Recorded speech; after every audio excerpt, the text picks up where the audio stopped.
गृहिणी सूर्याय नमः। स्वागत है आप सभी का आपके अपने चैनल कथा और भक्ति में। आज आप इस वीडियो में सुनेंगे रविवार की व्रत कथा। सभी बोलो सूर्यदेव की जय। प्राचीन काल की बात है, एक नगर में एक बुढ़िया रहती थी। वह हर रविवार को सूर्य उदय से पहले उठकर स्नान आदि करके घर के आंगन को गाय के गोबर से लीपकर स्वच्छ करती थी। उसके बाद वह सूर्य देव को अर्घ्य देकर पूजा अर्चना करती थी और फिर भोजन तैयार कर सूर्य भगवान को भोग लगाकर स्वयं भोजन करती थी। सूर्य देव उस बुढ़िया से बेहद प्रसन्न थे। उनकी कृपा से धीरे उसे किसी प्रकार की चिंता और कष्ट नहीं था। धीरे धीरे उसका घर धन्य धान से भरता गया। उस बुढ़िया को खुश देखकर उसकी पड़ोसन उससे जलने लगी।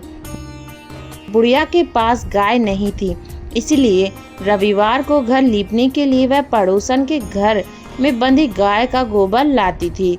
पड़ोसन ने ईर्ष्या में आकर अपनी गाय को घर के भीतर बांध लिया, जिस कारण बुढ़िया को रविवार को गोबर नहीं मिला और बुढ़िया अपना आंगन नहीं लीप सकी।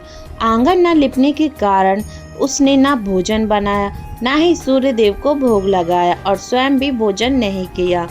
फिर सूर्यास्त के बाद भूखी प्यासी ही सो गई। इस प्रकार उसने निराहार व्रत किया। सूर्य देव यह सब कुछ देख रहे थे। बुढ़िया की भक्ति से प्रसन्न होकर उसी रात सूर्य देव ने उसे सपने में दर्शन दिए और इच्छा पूर्ण करने वाली गाय देने का वरदान दिया। अगले दिन जब वो सोकर उठी तो उसने देखा कि उसके आंगन में एक सुंदर गाय और एक बछड़ा बंधा था। बुढ़िया गाय को देखकर हैरान रह गई। उसने गाय को चारा खिलाया। वहीं यह सब देखकर उसकी पड़ोसन और अधिक उससे जलने लगी। जैसे ही गाय ने सोने का गोबर किया तो पड़ोसन की आंखें फटी की फटी रह गई। फिर उसने तुरंत सोने का गोबर उठाया और अपने घर ले गई और फिर अपनी गाय का गोबर वहां रख आई। कई दिनों तक बुढ़िया को सोने के गोबर के बारे में कुछ पता ही नहीं चला। ऐसे में बुढ़िया पहले की तरह ही सूर्य देव का व्रत करती रही और कथा सुनती रही। पड़ोसन की चालाकी देखकर एक दिन सूर्य देव ने तेज आंधी चला दी, जिससे बुढ़िया ने अपनी गाय को अंदर बांध लिया।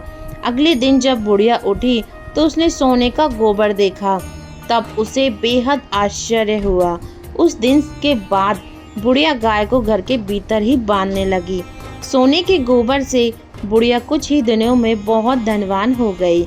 उस बुढ़िया के धनी होने से पड़ोसन बुरी तरह जल भुनकर राख हो गई और उसने अपने पति को समझा बुझाकर उसे नगर के राजा के पास भेज दिया। सुंदर गाय को देखकर राजा बहुत खुश हुआ।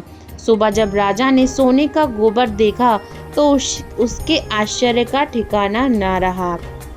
उधर सूर्य भगवान को भूखी प्यासी बुढ़िया को इस तरह प्रार्थना करते देखकर उस पर बहुत करुणा आई। उसी रात सूर्य भगवान ने राजा को स्वप्न में कहा, राजन, बुढ़िया की गाय व बछड़ा तुरंत लौटा दो, नहीं तो तुम पर विपत्तियों का पहाड़ टूट पड़ेगा, तुम्हारा महल नष्ट हो जाएगा। सूर्य भगवान के स्वप्न से बुरी तरह भयभीत राजा ने प्रातः उठते ही गाय और बछड़ा बुढ़िया को लौटा दिया। राजा ने बहुत सा धन देकर बुढ़िया से अपनी गलती के लिए क्षमा मांगी। राजा ने पड़ोसन और उसके पति को उनकी इस दुष्टता के लिए दंड दिया। फिर राजा ने पूरे राज्य में घोषणा करवाई कि सभी स्त्री पुरुष रविवार का व्रत किया करे। रविवार का व्रत करने से सभी लोगों के घर धन्य धान से भर गए। राज्य में चारों ओर खुशहाली छा गई। बोलो सूर्य देव की जय। ये थी रविवार की व्रत कथा। धन्यवाद आप सभी का व्रत कथा सुनने के लिए। रविवार का व्रत रखने से मानसिक और शारीरिक रूप से मजबूत होने में मदद मिलती है। सूर्य की कृपा। रविवार का व्रत करने से आप सभी को सूर्य देव की कृपा प्राप्त होती है और सूर्य भगवान बेहद प्रसन्न होते हैं।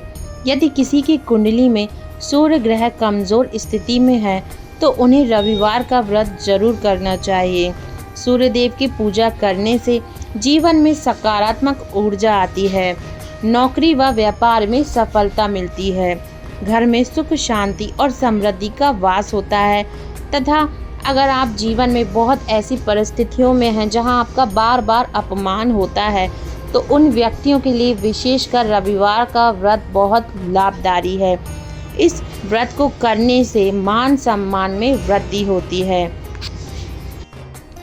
शत्रुओं से रक्षा मिलती है और इस उपवास को करने से सभी मनोकामनाएं सूर्यदेव आपकी ज़रूर पूरी करते हैं। धन्यवाद आप सभी का रविवार की व्रत कथा को सुनने के लिए। आशा है सूर्य भगवान आपकी सभी मनोकामनाओं को पूर्ण करें। जय श्री महाकाल, जय माँ काली, जय माता दी।